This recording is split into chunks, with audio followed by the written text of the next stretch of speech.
Hey everybody, it's Lego Jang here with a look at Lego City passenger train set number 7938. This is currently sold in stores as of the time of this video.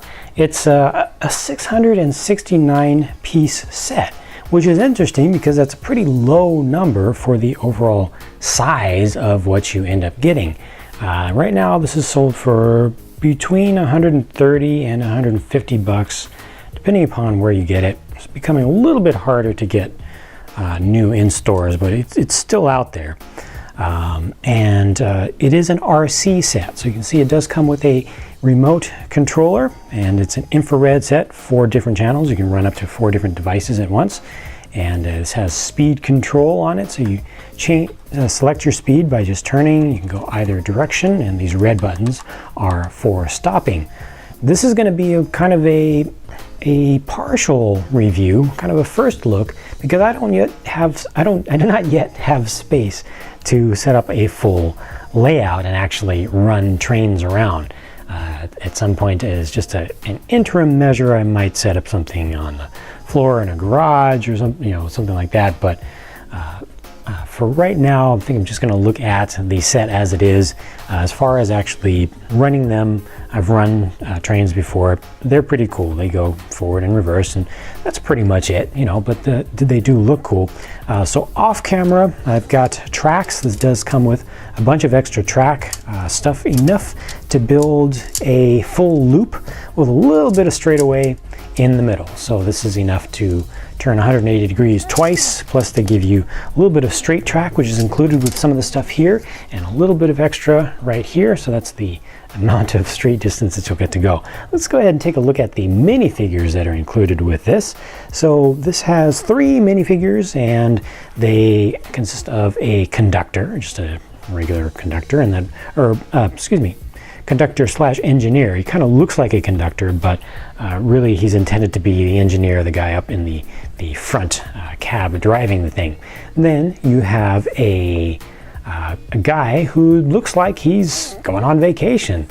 He's got the cool kind of Hawaiian sunset shirt on, and print on the front and back. He's got a little briefcase as kind of packed lightly, so I'm happy for him. And then there is a lady character who has a purse off to the side, and also a festive print, very colorful, on the looks like a kind of a tank top. And that's it. It takes care of your minifigures, 3 of them, and they all look pretty good. Now there are other things that are included with this train set in addition to the train, so let me get those out of the way. First, let me just cover this piece right here. It's connected. You can of course disconnect it, but it's connected to one of these flexible flexible train track pieces. You got a pair of them put together here, which allows you to select either going straight or turning. I mistakenly called those straight pieces. You can make them turn. You just can't do much of turning within a very small layout, just a little loop. And then it has this nice little signal on here, just an absolute signal, go, don't go. So that's a nice detail bit to have on a layout, and this is a pretty good looking one. It's pretty simple construction, but works out very well. I like the look of that quite a lot.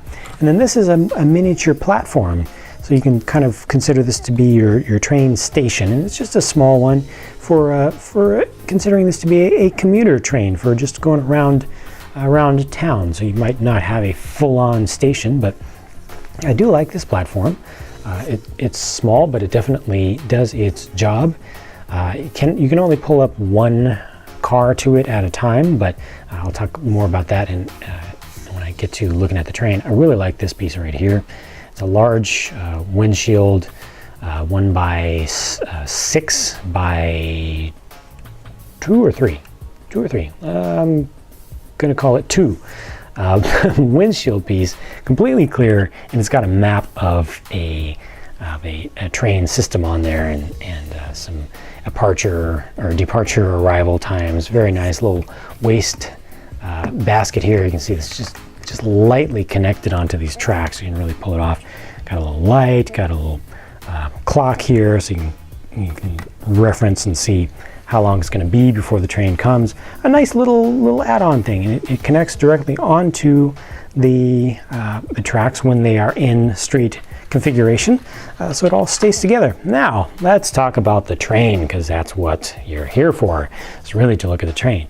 I went through, before purchasing this, I went through brickset.com. I looked at every single train set Lego has ever officially released, and this was one of the ones that I just had to have. I'm really lucky that it's one of the current ones, because it made it easy to find and pretty cheap to buy. No inflated vintage prices on this. I really like the look of the train. Especially liked it in pictures, but as I got it, I discovered a few things that I didn't like so much after all. But let's look at the components. First of all, engine, main engine, rear engine, center car. This is intended to go both ways, forward and reverse, so it gets to the end of a line, and then the engineer will just move from the front to the back, and the back becomes the front. So it's intended to be fully symmetrical like that. Pulled off very well, looks pretty good, especially from a distance, but when you start to look up more closely, you notice that there is a major difference between the front engine and the rear engine. Namely, this one you can actually do stuff with. You can actually put people in there. It's got windows, you can see through there. You know, it's more useful compared to this. Hey, these are just black. What is that? It's opaque. You can't see through there. Well, here's the thing. This is an RC train. So they had to put a battery box. There's actually a battery box inside there. They had to put wiring. They had to put the infrared receiver in there. And all that stuff takes up space. I'm going to show you how much space it takes up. This is a very easy to access top. It's only connected by studs at the back. Pull that right off the entire assembly. Oops, this isn't supposed to quite be attached. There we go. It just kind of sits in there. And there you can see this is the battery box right here. This is just a little easy access button to turn it on and off. There's a button on the top. So that sticks through the top, so you don't need to remove the roof to get in there. And then this is the receiver, the infrared receiver right here. So you can see a lot of space is taken up in there. There's really not enough space to have passenger compartment also. There is enough room for the driver or the engineer. He can go in there, sits at that seat right there. And as a matter of fact, you can open this up to get even easier access to that. So he would sit in right down in there. And as a matter of fact, since I'm talking about it, I'm going to get him and I'm going to put him in there so you can see exactly what it looks like. And he has a little control panel with a little printed piece. It's kind of a shame you don't get to see it very much, but it is a printed piece down there. And I'll just close this. Start it to come apart. There, no, there it did it again. I did have a little bit of trouble of this piece tending to come apart a little bit a couple times while assembling the whole set. There we go, now it's together. That looks pretty cool.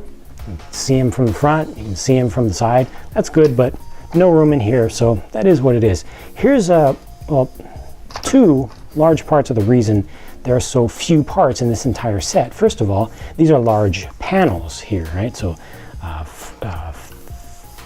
4 by 3 by 1, 1 by 4 by 3 panel pieces, and that takes up a lot of space without using a lot of parts. Also, these 2 just 2 pieces for the entire roof, plus a lot of little detail stuff, but that takes up a lot of space there and makes the assembly very simple. And this is a set that's intended to be sold to kids or used by kids ages 6 to 12, so as young as 6. So you don't want it to be a complex set, hard to put together, that requires a parent to constantly be there pretty much doing all the work. You want it to be relatively simple, and this was a very simple, easy build. For as complex as it is, you know, it's a full-on train. It was easy to put together, and I appreciate that. Next up, I'm just going to go straight to the rear engine piece. Again, you have the opening hatch here. And there, click, click, click. Okay, it worked that time. Fully symmetrical. Again, you've got the seat there. You do have a little printed piece for the console. You can see the guy from the side. You can see through the front. Have a nice little print that's also on the front piece. This one, the only difference of look from the front and the back. This one has the red lights because it's supposed to be at the rear in this case, whereas the other one has the clear lights on the front of it by default. So you can see right there. And this one has seats, so I'll go ahead and take this top off. Again, very easy to take that off. Looks like too much may have come up in this case, but it's okay. You can see you've got seating for 4 people with tables, so they can be sitting down and chatting, and one of them can be using a laptop, or they can be sharing a midday snack or something. I don't know if food is allowed on these trains. You can see you've got some stickers down here, pneumatics and oil on one side. On the other side, electrics and water. Electrics and water? Why are those together? I would think you would want to put those on opposite sides. Oh well, it's just a toy. It's all good. Pantograph up here. You can adjust the height of that, although you cannot bring it all the way down. It actually starts to come apart, so it's kind of limited. That's about all you can do, is taking it down to there. It doesn't quite line up just right, so I just leave it up a little bit. Yeah, it's okay. Looks good. And then finally, move this out the way, and this is your center car. Again, just a passenger car with this one. Top comes off. Again, a little more came off than expected. Here you've got seating for 6, and there's little holes in the floor. I don't know why they didn't cover those up. It would have been nice if they actually covered up those spots in the floor, because it kind of looks like minifigures could just step in there and get stuck and be like, ah, poof. At least there's something to catch them. They won't fall all the way onto the tracks, right? I like these archways at the end, and they've got these transparent pieces used in here. Kind of collects a little bit of light. That's pretty nice. Can't actually fit a minifigure through there, but looks good when the train is all together. And then I put this together. This uses the standard width of tracks, compatible with the 9 volt and 4.5 volt and 12 volt systems of the past, so you can mix and match different things together. The couplings at the ends are all magnetic, so they fit together and they just kind of snap. They kind of attract each other, and they always attach properly. And you've got this one, and there you go. That is the train. So that's the main thing that you're getting here. In all, I still really like the look of this. I think that for a general modern city that wants to have a small train going around, a passenger train, not a cargo train, obviously, this is a really good one. It's still one of my favorite looking, personally, one of my favorite looking Lego trains that's ever been released. Things that I don't like, oh, there's something I forgot to mention that should be pretty obvious, but I wish that there was some way that they could pull off the RC thing without covering up all of this, so you can't see in there, you can't put people in there. Maybe someday they'll make components, the battery box that's really small, like a lightweight lithium polymer or lithium ion battery or something. But for now, we have to live with that.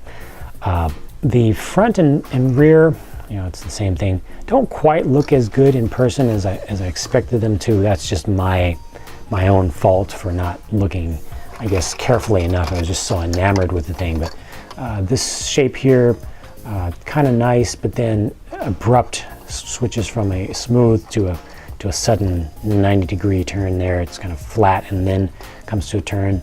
I wish there was some way to smooth that out, but I do like this part right here. That works out really well, and I do like this area down here. So I can't complain too much about that, but the main thing that is really missing on here is a way for your passengers to get on and off, especially from the platform. So the train pulls up, oops, my wastebasket is coming off because it's just sitting there. Okay, there we go. Train pulls up to the platform. See the height of the platform there. The height of the platform is just right. It comes right up to here, and you'd have a person who would be standing at the edge of the platform, preferably not too close to the edge when the train pulls up, because that's not safe. But you have a couple people ready to get on, and they're waiting. And if you've ever ridden a commuter train, you know that there's a spot where you go, and it represents that a door will appear there. You stand there, maybe there's different people in line, and then the doors open, you wait for people to come out, and then you get in. However, there are no doors here. Lego, what are you doing? You've got no doors. Your minifigures can't get on and off the train without taking the roof of the train off and then being magically transported by the hand of a higher power into the train. So that is something that I'm not too happy about. I wish that these things had doors. I know that they would probably need to not have as many windows, but just replace this area here. Just put a double door right in there, or even make it larger, make it 6 wide if need be. But these things need to have doors. So close, so close. But yet, still, I like the thing. I like the set.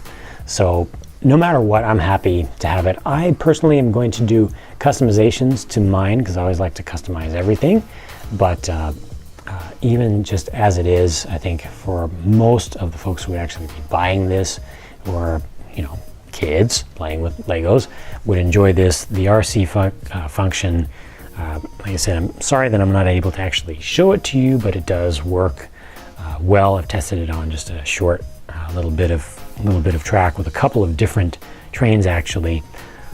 Very convenient, very safe. You don't have electricity flowing through metal tracks, so it's just a good idea in general. And overall, I do like this set. I think it's a good set. I think it's a good deal, and again, easy to build for the younger kids. Very much appreciate that. So thanks for watching. That's gonna have to wrap it up for this particular video. I will show this thing. Hopefully I'll get some customizations done and eventually have it running on a full-on layout, so you'll be able to see this again in action in the future if you stay subscribed and follow with my videos. Speaking of which, I've got to move on to putting together my next video, so I am off and I'll talk to you again soon.